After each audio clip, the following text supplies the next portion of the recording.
man who built his business empire on making decisions and advancing real buildings and real concrete structures. That I think we need that in the world that we're entering in today.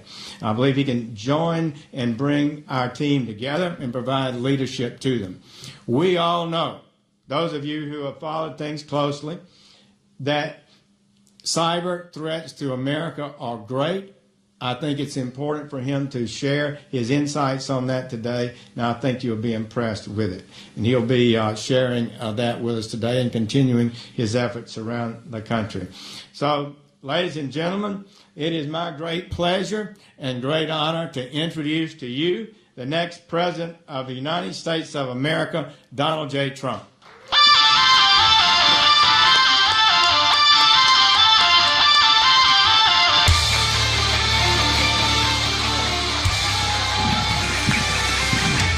Thank you, everybody. Thank you. Thank you. Look at this. Boy, what a response from our greatest people. Thank you very much. Thank you. Well, at least I definitely know the military likes Trump, right? That's great. It's you're amazing people, are great people, and I very much appreciate it. And speaking of that, we will have this week over 200 admirals and generals endorsing Trump, and that to me is a fantastic honor. In addition, we had 17, now we have 19 folks, Congressional Medal of Honor recipients, and to have that many is very unusual and a tremendous honor. I've met many of them over the last 2 weeks, and that to me is just a great honor. So I want to thank everybody. I want to thank everybody in this room, and it's a privilege to be here this morning with you.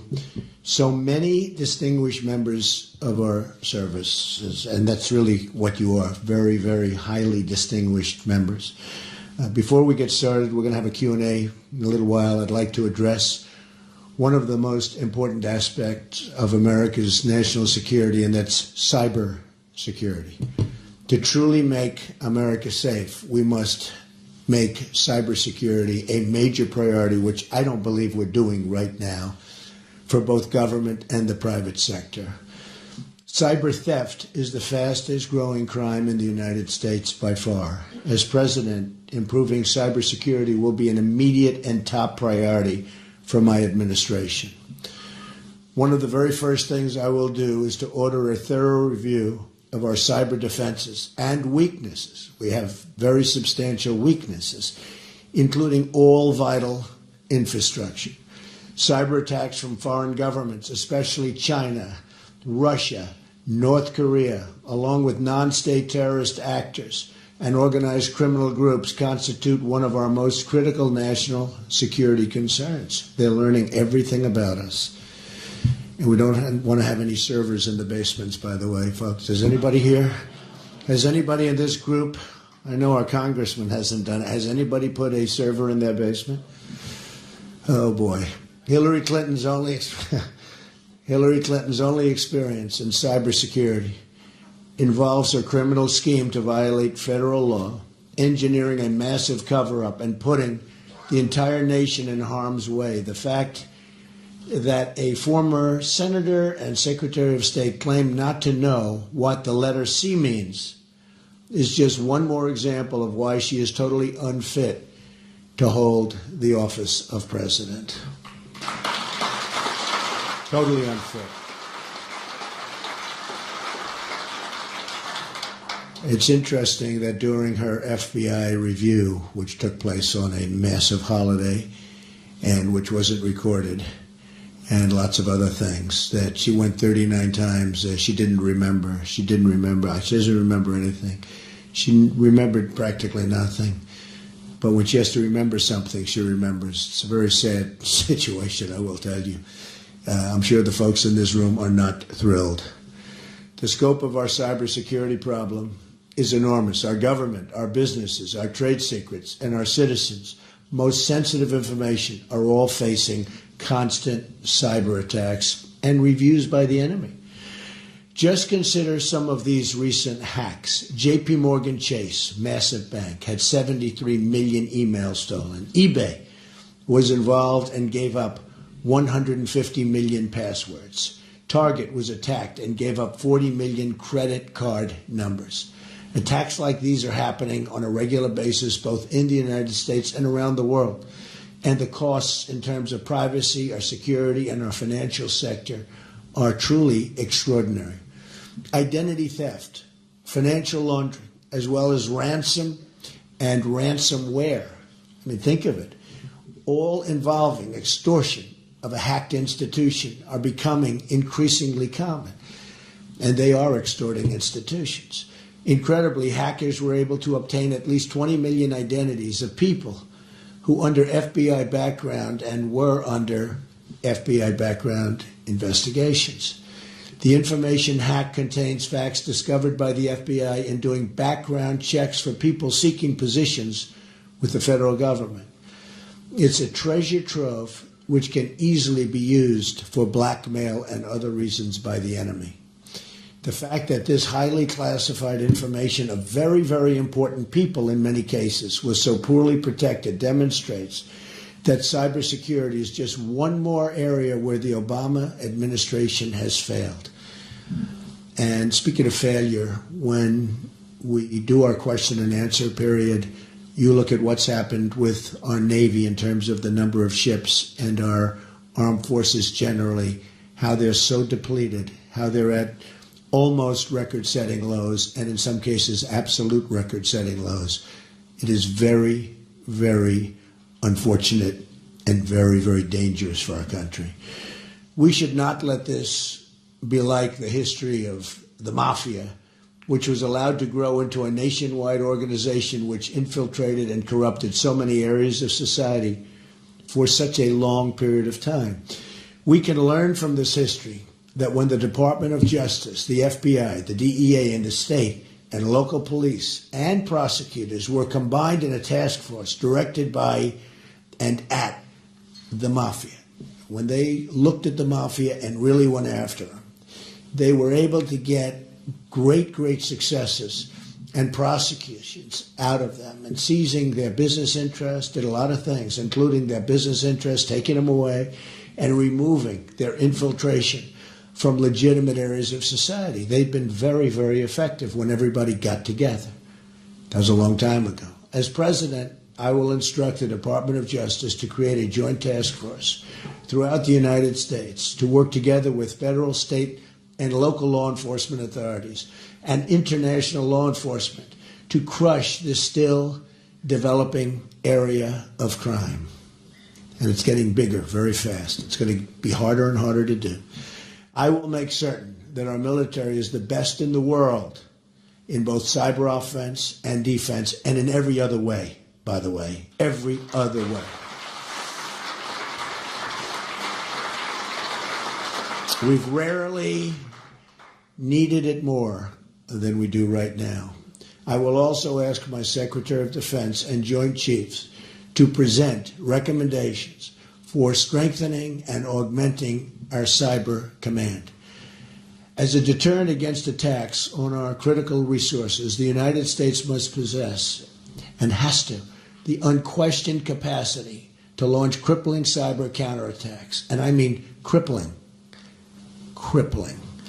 This is the warfare of the future. America's dominance in this arena must be unquestioned, and today it's totally questioned. People don't even know if we have the capability that we're supposed to have when you look at what's going on with other countries. Cybersecurity is not only a question of developing defensive technologies, but offensive technologies as well. For non-state terror actors, the United States must develop the ability, no matter how difficult, to track down and incapacitate those responsible and do it rapidly. We should turn cyber warfare into one of our greatest weapons against the terrorists, and they have to know it's coming, because right now they know nothing about us. It just seems they have an open blanket. It's like an open mark. Do whatever you want to do. Nothing's going to happen. Take our youth out of the country. infiltrate our country in so many different ways. We can't let this happen. We have to have it stopped immediately before it's too late. Thank you. To enhance the defense of the other agencies of government, including our law enforcement agencies, so important and doing such a great job, by the way, we will put together a team of our best military, civilian, and private sector cybersecurity experts to comprehensively review all of our cybersecurity systems and technologies. The cyber review team will proceed with the most sensitive systems first, but ultimately all systems will be analyzed and made as secure as modern technology permits, and hopefully that's going to be our technology. We will also require that follow-up reviews take place on a regular basis, determined by the sensitive nature of the security involved. The review will be very much exact and recommended by experts. We want experts, our finest people. We don't want people that are B-level, C-level, D-level. We have to get our absolute best, and the recommendations have to be a combination of defensive technologies tailored to specific agencies and every other discipline involved.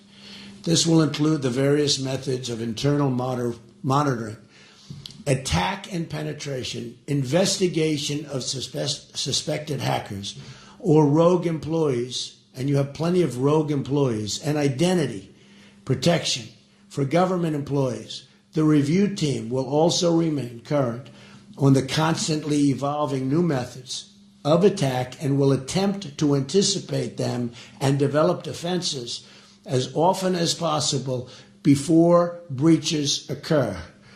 And there are ways of doing this through modern technology, but we are not using that. And frankly, our technology is not up to date. We're letting it slip by. And with technology, as we know, it can go very, very rapidly. This group of experts will set up protocols for each agency and government officials, requiring them to follow best and strongest practices. They will also establish a training program for all government employees to make certain that they understand what defenses are available and utilize them, along with a continuing education program so everyone is aware of the newest methods of both attack and defense. That means attack and defense. Those who violate classification rules will be held responsible to the fullest extent of the law, something which we don't do too much anymore. You know, in our country, lately we're more interested in protecting the criminals than we are in making sure that we're strong and powerful and know what we're doing. We're so interested in protecting criminals and people that want to do us harm. And I think we have to go back to a little more old-fashioned method of thinking, if that makes sense. I will appoint an Attorney General who will reform the Department of Justice like it was necessary after Watergate. My Attorney General will restore the integrity of the Department of Justice, which has been severely questioned. Today is just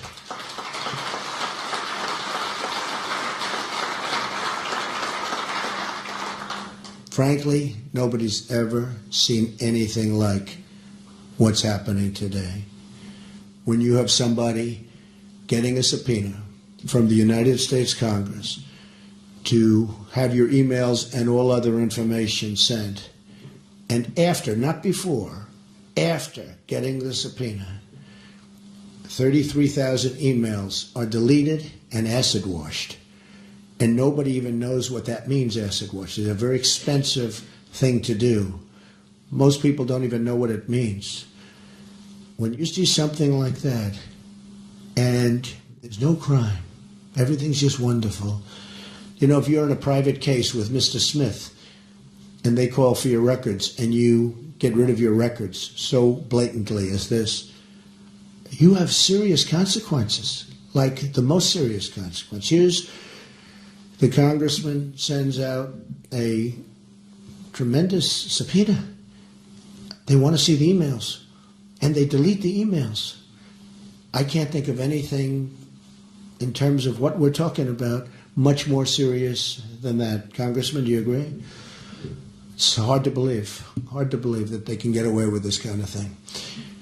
Today is just the beginning of a long and overdue national discussion on how to protect ourselves from modern cybercrime and evolving national security threats, and how to develop the cyber offense strategies necessary to gain a critical security edge in the 21st century. We need the edge, and ideally a big one.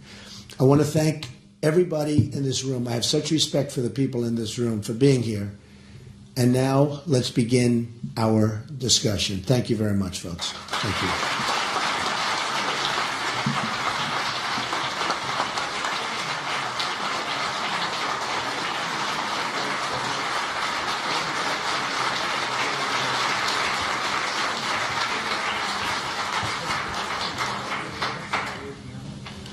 Mr. Trump, thank you so much for joining us today, and I know you are busy traveling, but I want to thank you for taking the opportunity to have a conversation with these American warriors. And I first want to thank General Vernon Lewis, whose idea it was to pull all of these leaders together. We want to thank him for his leadership. Before we begin, Mr. Trump, I just want to kind of give you an overview of who's in this room. We have gathered here warriors from across America who have fought and defended America and the ideals upon which America is founded in every conflict and war since World War II. They are in this room here today.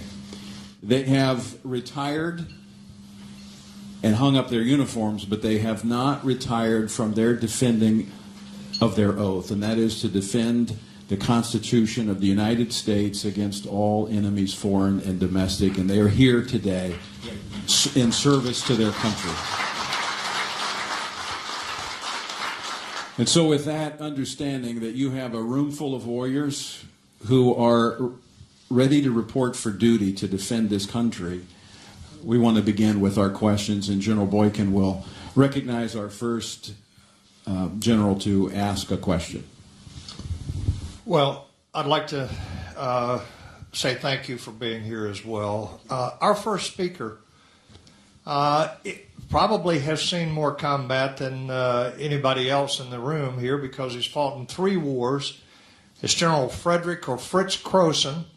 He was in World War II, Korea, as well as Vietnam. He commanded everything from the company to the corps level, and ultimately earned 3 Purple Hearts and 3 combat infantry badges. He had 3 4-star jobs. He was commanding general of the Forces Command, the Vice Chief of Staff of the Army, and the Commander-in-Chief of the United States Army Europe. General Croson, your question, sir.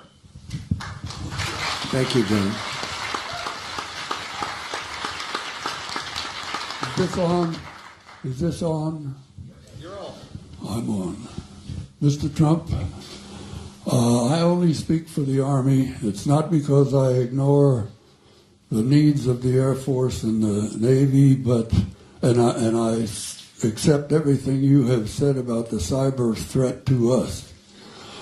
But my question has to do with the United States Army, which has been too small ever since the Cold War ended, and we paid the peace dividend out of the defense budget, and the Army has been too small ever since.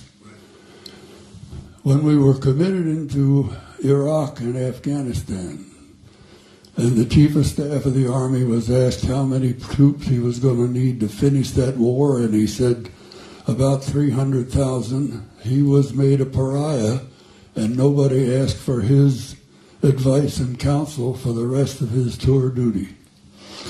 We've been using that Army for the last 15 years, and it's the first time we ever went to war without expanding the size of the Army. Instead of that, they hired 200,000 civilian contractors to do the work that the Army wasn't big enough to do. Now we have an Army that's being worn out. We are losing experienced soldiers who are being dismissed from the Army in order to bring the size down even more. Now, we think the United States Army is going to be a major element that you'll want to use in your national strategy, and we'd like to know what your thoughts are on how to go about this. Well, General, thank you, and thank you for your bravery. Amazing. I've heard your name mentioned many times, so thank you for being here, and thank you for the question. Not only the Army, the Navy, the Air Force, the Marines, everything is going away at a time when certainly we are at a top priority for making sure that doesn't happen. We're not respected to the extent that we were, and if we keep going like this, we won't be respected at all. Well, you look at Russia's doing with their nuclear capability and the newness of their capability, and look at what we're doing, and nobody wants to do that with respect to nukes, because nukes are horrible, but you have countries that are going out of their way to do things that we're not doing. And we have to be very, very careful. The size of the Army, absolutely, it's getting too small.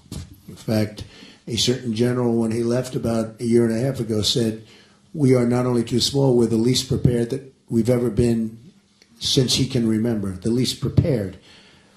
So it's a combination of that, of both. Look, I feel so strongly that, I use a different word in going around, that our forces are depleted. They're depleted. We have the greatest people on earth, but they're depleted. You see where the fighter jets are so old that they can't get parts anymore. They have to go to airplane graveyards and museums to get parts for our fighter jets that we're currently using. They don't make the parts. And you have other countries that have brand new equipment. And in some cases, we sell them the equipment. The whole thing is ridiculous. Now, we're going to build up our forces, including the Army, but we are going to build up our forces. We have no choice. You know, they can talk about sequester. They can talk about all of the different things that they're doing. But this isn't like we have a choice. This is something where, and we're going to be cutting elements of government, certainly. But when it comes to the military, we have no choice. We cannot have a depleted military. We have to have the strongest military by far. And with that being said, as you know, we spend a lot of money on protecting other countries. And yet, those other countries aren't paying nearly what it costs us for that protection. They're getting one of the great bargains of all time. But we're spending on numerous countries, very substantial countries. You know the countries we're talking about. But we're defending them for a fraction of the cost. We have to go to those countries and we have to ask them to make contributions that are greater than the contributions they're making right now. You know, we're going to protect them. We're going to remain loyal to them. But at the same time, it's a two-way street. They have to help us also. So I think your question is a great one. We will build our military forces to a level that will be, I believe, stronger than ever before if I become President of the United States. Okay? Thank you.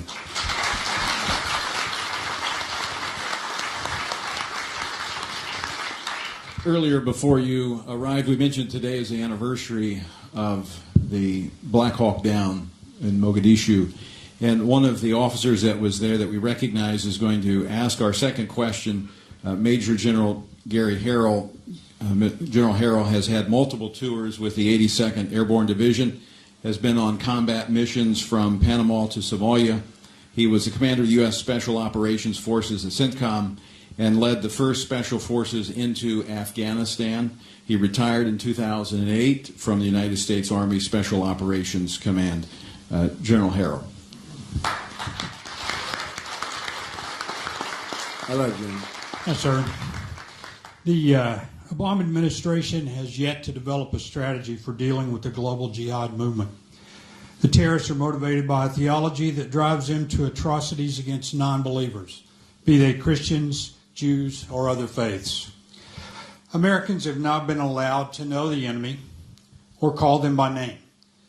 We need a strategy, not a tactical plan. What is your plan to defeat radical Islam, and how will you reverse the strategic confusion of the Obama era? Well, it is confusion, not only there, but it's confusion in many other fields, long beyond military and defense. The country's confused in terms of even the divide in our country. We have such divide, and really divides. We have many different forms of divide. So there's a lot of confusion. But we have a president that won't use the term radical Islamic terrorism, won't use it.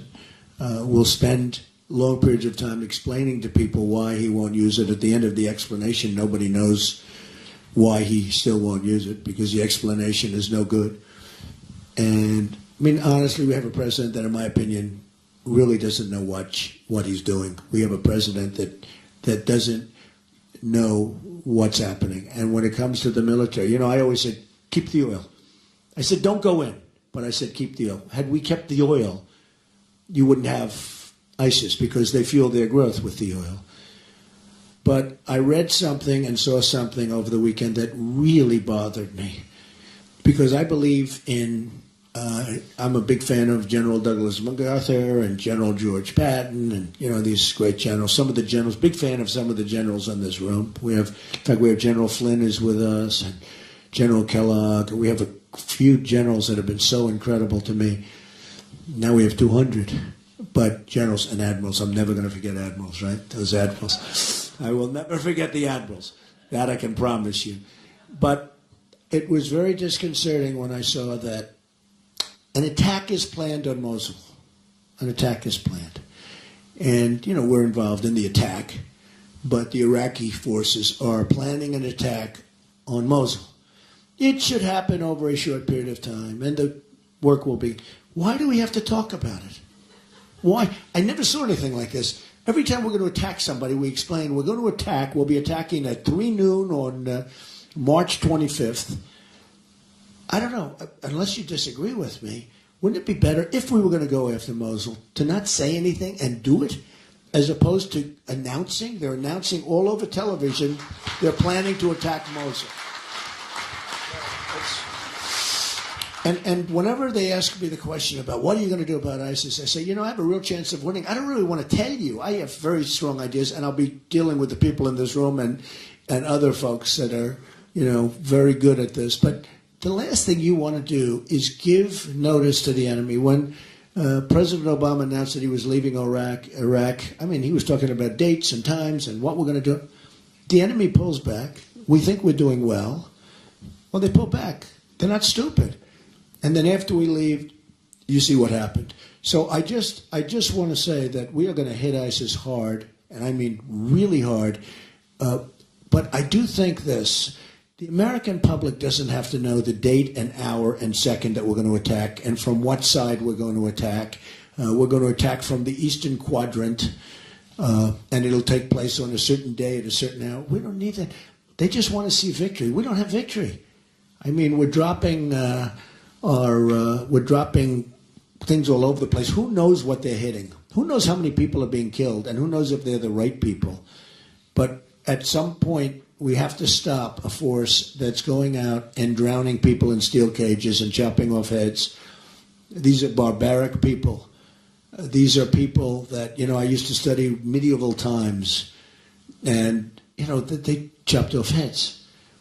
But until recently, this was a phenomenon that you wouldn't see. That the level of barbarism is unbelievable.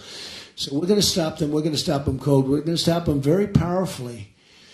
But I don't think all of us should be, unless it's a very confined room, we shouldn't be giving up our plans. And it bothers me every time I see where we're planning to attack this one, that one. But the one I saw over the weekend was Mosul. And they're talking about attacking. The other problem is, you have a lot of the leaders in Mosul. Well, they're not going to be there. They're getting out because they hear they're going to be attacked. So they're getting out. They're going someplace. Congressman, do you agree with this? If I'm a leader and I'm seeing and I'm watching what everybody else is watching, and an attack on Mosul is imminent, I'm saying, bye, folks. Have a good time. I'm moving into a different city. So what are they doing? Can there be allowed? Are we allowed to have any more in the military, General, the element of surprise? I would think it would be a good thing. It's called an ancient strength. and we don't use it anymore. Principle of war. I think it's one of the great principles. The element of surprise. I mean, you can take a force that's not nearly as strong, and with the element of surprise, you can wipe out a much more powerful force. And I don't pretend to be a general or an admiral or anything else, but I just, every time I see President Obama get up, ladies and gentlemen, we are sending 50 people to Iraq. 50. So that's bad in two ways. Number one, it's such a low number that the enemy's saying, is that all? And number two, when you think 50, those people now have a target on their back. They want to find those 50 people, and they look for those 50 people. When Hillary Clinton says no boots on the ground, now, whether you want boots on the ground or not, you shouldn't say it, because you've just taken, so she said there will be no boots on the ground. She's very strong, because politics, it sounds a little bit better to say no boots on the ground. But by doing that, she has empowered the enemy. She's empowered the enemy. And I think she possibly means it. I'm not sure if she means it or not. But she says no boots on the ground. She has taken a tremendous, that's really giving strength to the enemy. And even if she felt that, she should never admit that. She should never admit that. You have to leave all your options open. And if you don't leave your options open, you're a fool. And I hated to hear her say that. So, to summarize, you're not going to send a message about date and time, but you are going to send a message that their days are numbered. The days will be numbered very quickly. Okay, our third question is asked by Rear Admiral Frank Gallo. Admiral Gallo is a retired naval aviator with 35 years service. He has hundreds of carrier landings, flew almost every fixed-wing aircraft in the Navy in his time. He's commanded at the squadron, wing, and fleet wing levels, and he was Chief of Naval Personnel Command for the Department of the Navy. Admiral Gallo.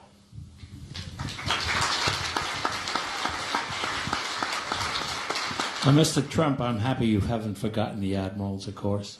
And I hope you'll pardon the remnants. I don't have the courage to do that. And I hope you'll pardon the remnants of a Brooklyn accent. The Department of Veterans Affairs has a horrible record of taking care of veterans.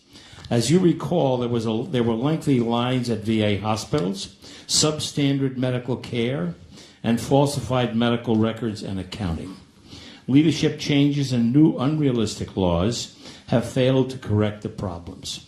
The VA is probably the most ineffective bureaucracy in all of Washington, and it is time for drastic action. The question is, with the near daily revelations that the U.S. Department of Veterans Affairs fails veterans in some form or another, what is your plan to reform and fix the system to ensure veterans can have timely access and quality care for health care services? Okay, so first of all, I want to ask you one question. You had all those aircraft landings on the carriers, right? So can an otherwise excellent pilot, a very, very good pilot, because I've heard that some just can't do this, what percentage of very, very good pilots cannot land on an aircraft carrier with training? Any very good pilot can land on a carrier after they get the training. After training. The training is marvelous. Because I understand it's a very, very special talent. It's a talent that you acquire if you start off with the basics. Okay, very good. See, he puts it down a little bit. That's very good. Okay. That's very good. I've heard it's very, very tough. The Veterans Administration is a disaster, the VA. It's a disaster. I have gone to all over the country, and I've met so many veterans, and I have tremendous veteran support. And I see what those people are going through. To see a doctor, sometimes it takes 6 and 7 days, and then you finally get there, and the doctor's gone on vacation. We have to change that whole system. It starts with management. We have to have a whole different set of protocols. And we have to get people off the lines. You know, people are dying, not only the 22 suicides a day, which is inconceivable. When you hear that, when I first heard that, I said, no, you mean a month. I mean, can you imagine a day, 22 suicides a day? A lot of the suicide is people can't get to see doctors, a lot of it, because the waits are so long. That's an administrative problem. And by the way, the VA has some great doctors. I've been told by some of the veterans the doctors are great when you can get to see them, many cases. So we have a plan, and it's been put out on my website, and people love it. If you're going to have a wait of 6 days, 5 days, 2 days, 1 day, we're going to give our great veterans the right to go out, go across the street to a private doctor or a private hospital or a public hospital, whatever happens to be in that community, without having to drive 400 miles to another hospital. And we're going to give them the right to see that private doctor, get taken care of, perhaps the private or public hospital, get taken care of quickly, effectively, and go about their business. And the government, we are going to pay the bill. That will totally reduce all of the waiting times, all of the problems. And I think it may actually get the VA to respond better to things because, there is a little competition, you would think. But it's not like we have a choice. We can't let what's happening happen now. I mean, I've heard stories that are so horrible. I mean, people are killing themselves while they're waiting online because they can't, they know it's days and days before they can have what could be a simple procedure, what could be a simple prescription. They have to wait so long and they can't take it. They can't take it. So we're going to establish a procedure where people can leave the line, go outside, take care of themselves, and the government's going to pay. And by the way, that's a far less expensive solution than other very foolish solutions I've heard. The veterans love it. They love it. But it's a far better solution than anything anybody's heard. And it's common sense, and it's there. And the doctors need the business, and the private hospitals and public hospitals need the business, and they're sitting there waiting. So we don't have a choice. We have to do that. Okay? Thank you.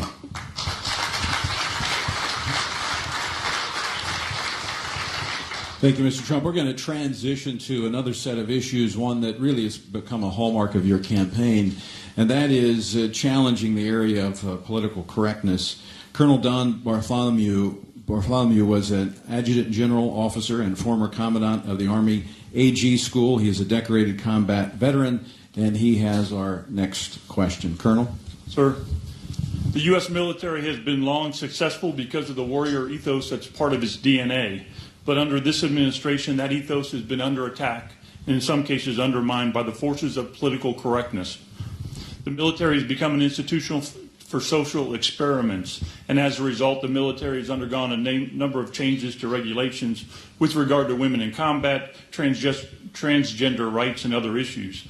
None of these PC actions were combat effective or readiness driven.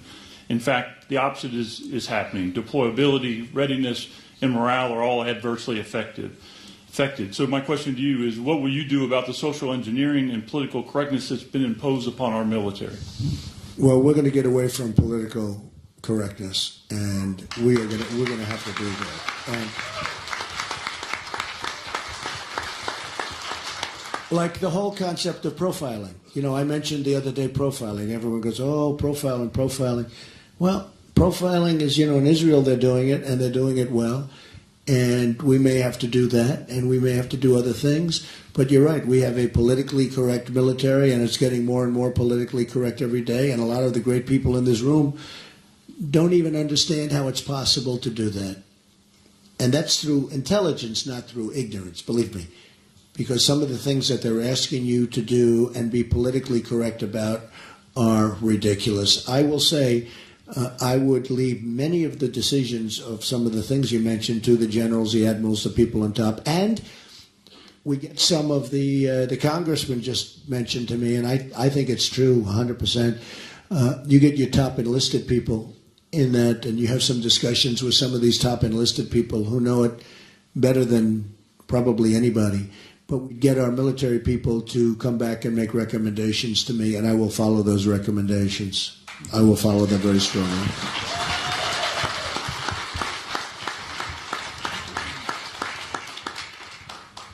Mr. Trump, the next question will come from Colonel Retired Chaplain Ron Cruz. Ron is a highly decorated Army chaplain. He's been deployed several times into combat areas in several different locations. He has personally witnessed the attacks on religious freedoms in the military. After 28 years of service, he now heads the Chaplains Alliance for Military Religious Liberty. He works closely with the House and the Senate Armed Services Committees to protect these religious liberties. Chaplain Cruz. Mr. Trump. Any relation to Ted Cruz Negative. and Tom Cruise? Negative, sir. Okay, now you can take the question. Mr. Trump, Army chaplain, who is also a Ranger, Joe Lawhorn, had a potentially career-ending reprimand for the crime of using Scripture while mentoring a suicide prevention class. Navy chaplain Wes Motter, who is present today, was detached for cause and threatened with separation for using biblical answers to questions during pastoral counseling sessions with sailors in his command. Air Force Senior Master Sergeant Phil Monk was relieved of duty when his lesbian commander tried and failed to force him to vocally voice his open support for her personal views on marriage. Decorated veteran and retired Air Force Sergeant Oscar Rodriguez was forcefully removed from a friend's retirement ceremony because he intended to use the word God in that retirement ceremony. Marine Lance Corporal Monica Sterling was convicted at a court-martial for failing to remove Scripture from her personal workspace. Today, commanders are prohibited from having Bibles on their desk or using Scriptures while they're counseling troops. The Obama administration has deliberately set out to take the Christian religion out of the military. Mr. Trump, how will you and your administration combat these attacks on military religious freedom of expression? Well, thank you. It's a great question. And have we ever had a time like this? Seriously, has there ever been a thing like what's going on? The other day, just to add to your list, I was watching one of the news programs, and they had I think, high school football coach. You know, they're going into battle. Oh, is he here? Oh, stand up. Coach. Wow. They really Coach went after Kennedy. you for saying a prayer before. That is just, I didn't know you'd be here. Wow. The world is changing, isn't it? So you're not allowed to pray before a football game. I thought it was horrible. So what did they do to you? What happened? Sorry to take away from your question, but it's sort of an extension of your question. What did they do? Yes, sir. They put me on suspension, and then at the end of the year, they gave me a really adverse write-up of how well I did my job. I didn't change anything for 8 years. Always prayed after every game, and they just really slammed me on it, said what a horrible person I was, and ended up just not renewing my contract, so ultimately firing me, sir. I think that is absolutely outrageous. I think it's outrageous. I think it's very, very sad and outrageous. Okay? Religious liberty. Hey, it's about religious liberty. And there has to be a melding of both. We're living in a time where you have to have a melding of both. But it's very unfair what they're doing to religion in this country. And, you know, one of the things that I'm doing, and we have the Johnson Amendment. You know what that is? That Lyndon Johnson in the 1950s passed an amendment because supposedly he was having a hard time with a church in Houston, with a pastor. And he passed an amendment saying basically if you're a pastor, if you're a religious person, you cannot get up and talk politics. You can't really, here's a prime example of it. You know how strongly I feel about it. And I had 50 pastors, ministers, I had priests, I had a couple of rabbis in a big conference room in one of my buildings, and we're talking, and I could see they really liked me, but I could also see they couldn't endorse me. And I said, just out of curiosity, why? Well, we can't do it because we lose our tax-exempt status. I said, why is that? In other words, you're taking away your freedom of speech. And they started telling me about the Johnson Amendment, which really was the first time. And I started studying it, and we had a meeting a month later. And I said, we're going to get rid of the Johnson Amendment because they're stopping you and our great people from talking. And Tony and all the people, I mean, these are the people we have to hear from, and we want to hear from them. And you don't mind opposing views, but they're stopping you from speaking. And actually, your opposing views are able to speak because they don't have to worry about tax-exempt status and things. So I think it's very unfair. And one of the things I will do very early in my administration is to get rid of the Johnson Amendment so that our great pastors and ministers and rabbis and everybody and priests and everybody can go and tell and can participate in the process. I actually looked at 50 people in the room. They're strong people, powerful people by personality. And I said, they're really holding your voice back. So you're these powerful people. Some were incredible speakers, just a natural gift for speaking. And I pointed down, way down on the street on Fifth Avenue. I said, so those people walking along the street have more power than you do. And I think that's very unfair. You should be able to speak. And I think that will go a long way to addressing the problem that you had. But you have lost a lot of it's amazing. The church and religion has lost tremendous power and positive power. This isn't negative power. This is positive power by the fact that they are essentially prohibited from speaking because of the tremendous problem they have. So one of the things I'm going to do, and I have tremendous support with the evangelicals and with the Christians and with everybody, is we're going to get rid of the Johnson Amendment. That is very, very unfair. Okay?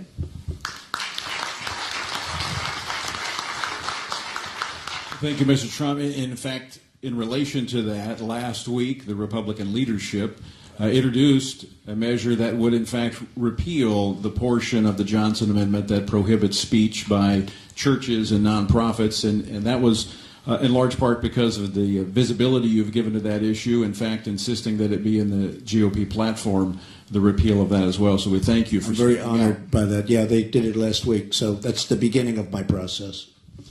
Let me speak to another issue. That's on the assumption I win. If I don't win, you just waste it, because that's never happening, folks. So you've wasted a lot of time and energy and money. Well, yesterday, speaking of the Johnson Amendment, yesterday was the Pulpit Freedom Sunday, and there were thousands of pastors across the nation, myself included, that preached messages about this election and the importance of this election, and the IRS can be on standby. My sermon is on the way to the IRS now so that they can evaluate it, and we'll see what happens at that point. But it's time that churches and Christians have the freedom to speak in this country about what is affecting this country. Why is your sermon on the way? Did they ask you for it? No, I want them to hear it. It would see. be good for them to hear good. the gospel, first off, and then Good. my political statement, secondly. Okay, good. But that is a terrible situation, isn't it, where they could say, we don't like the way you're speaking about Christianity, about God. We don't like what you just said, and we're going to take away your tax-exempt status, which you know how important it is. It's very, very, that's a very sad thing.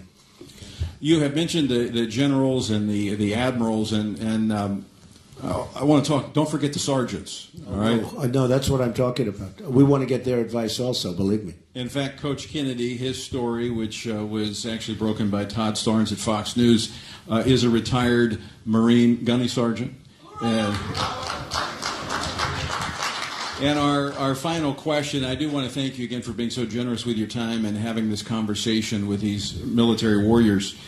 I want to go back to something you spoke about earlier in relationship to the VA, but also about the well-being of our warriors.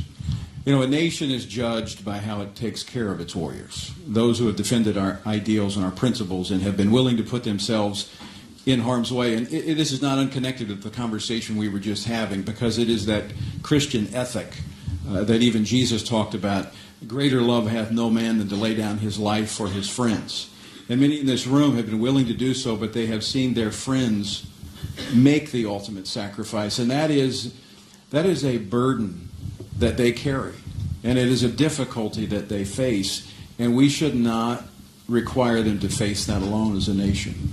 And so our final question comes from Staff Sergeant Chad Robichaux. Sergeant Robichaux is a former Special Operations Force Recon Marine. That is the toughest of the tough in the USMC. He was deployed 8 times to combat. He suffered and has fully recovered from depression and PTSD. He has been there, done that.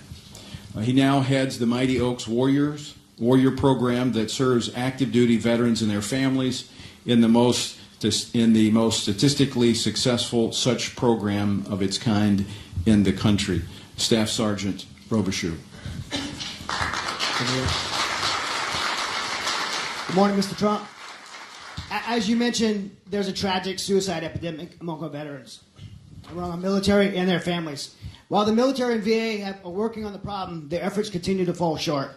There are a number of faith-based programs outside the DoD and the VA that are continuing to be successful in stopping suicide and divorce rates. Spiritual fitness works on these types of problems. The government is not taking advantage of these programs and services. So my question for you is, when you become president, will you support and fund a more holistic approach to solve the problems and issues of veteran suicide, PTSD, TBI, and other related military mental and behavioral health issues? And will you take steps to restore the historic role of our chaplains and the importance of spiritual fitness and spiritual resiliency programs? Yes, I would. Look, we need that so badly. And when you talk about the mental health problems, when people come back from war and combat and they see things that maybe a lot of the folks in this room have seen many times over, and you're strong and you can handle it, but a lot of people can't handle it. And they see horror stories, they see events that you couldn't see in a movie, nobody would believe it. No, we need a mental health help and medical, and it's one of the things that I think is least addressed, and it's one of the things that I hear, like your question, it's one of the things that I hear the most about when I go around and talk to the veterans. So we're going to have a very, very robust level of performance having to do with mental health. We are losing so many great people that can be taken care of if they have proper care. You know, when you hear the 22 suicides a day, it's a big part of your question, but when you hear the 22 suicides a day, that should never be. That should never be. So we're going to be addressing that very strongly, and the whole mental health issue is going to be a very important issue when I take over, and the VA is going to be fixed in so many ways, but that's going to be one of the ways we're going to help. And that's, in many respects, going to be the number one thing we have to do, because I think it's really been left behind. Okay? Thank you very much.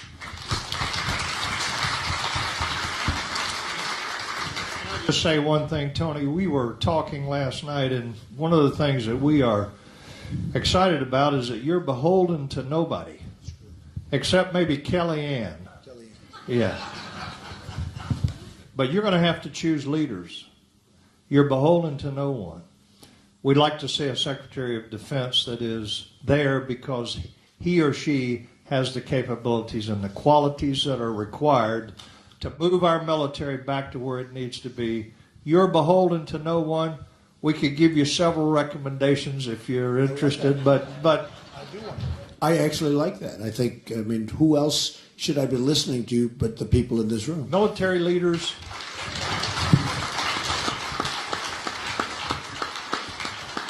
Obviously, we believe that some of your key appointments will be the military leadership, 100%. Civilian and uniform. I agree 100%, General. Again, Mr. Trump, thank you for the generosity of your time, but I want to close our time together asking you to speak directly to these warriors who, as you look in their faces, you can see some of the scars that came with their service to our country. You can see the years that they have devoted to the principles and ideals that made America great. But they're here reporting for duty again. They realize that a lot is on the line for our country. And so as you sit here before them this morning, before you depart, what would be your final words to them as they go back to their respective parts of the country? Well, Tony, thank you very much. And I will say this, just as the General said, I'm beholden to nobody. I've spent, tens and tens of millions of dollars on the campaign. I'm going to be spending a lot more over the next month. In addition, we've raised a lot of money from people that give small donations, people that want to be a part of it, and they've been very much left behind. We call them the forgotten man and woman. And we've raised millions, and more than any Republican ever thought possible. You heard 28 million one month and 41 million, and these are in small $61 average donations approximately. And we're very proud of that. But the truth is, I am beholden to no one. Nobody's going to tell me what to do.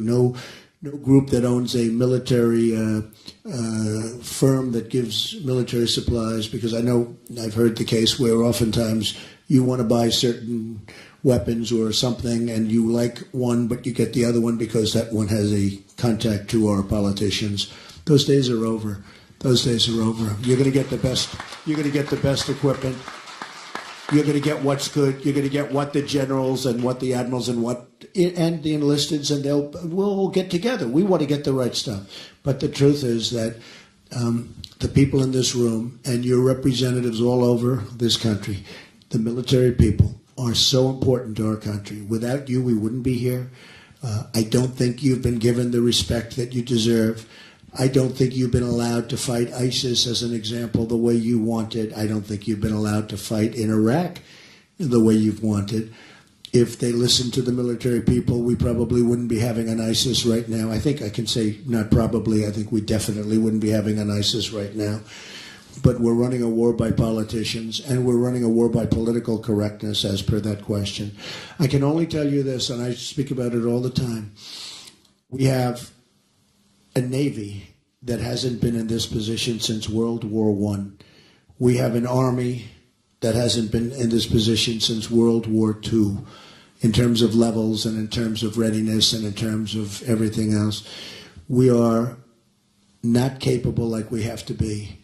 This will be one of my most important elements. When I talk cost cutting, I do for so many different departments where the money is pouring and they don't even know what to do with it.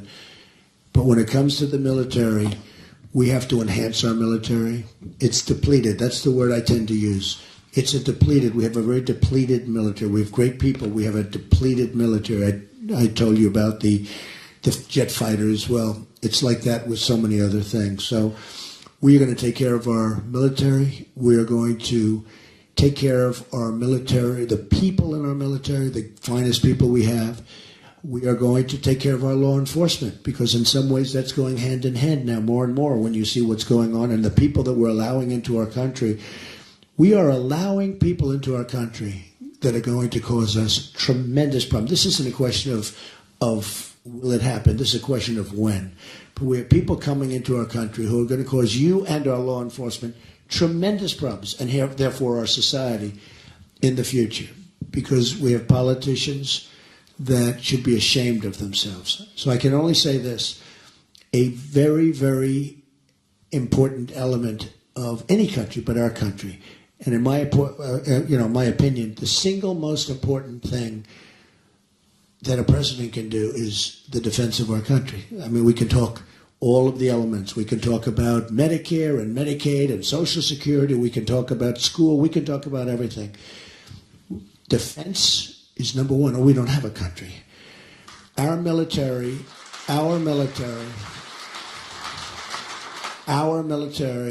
and the strength of our military and the strengthening of our military is a number one priority for the Trump administration.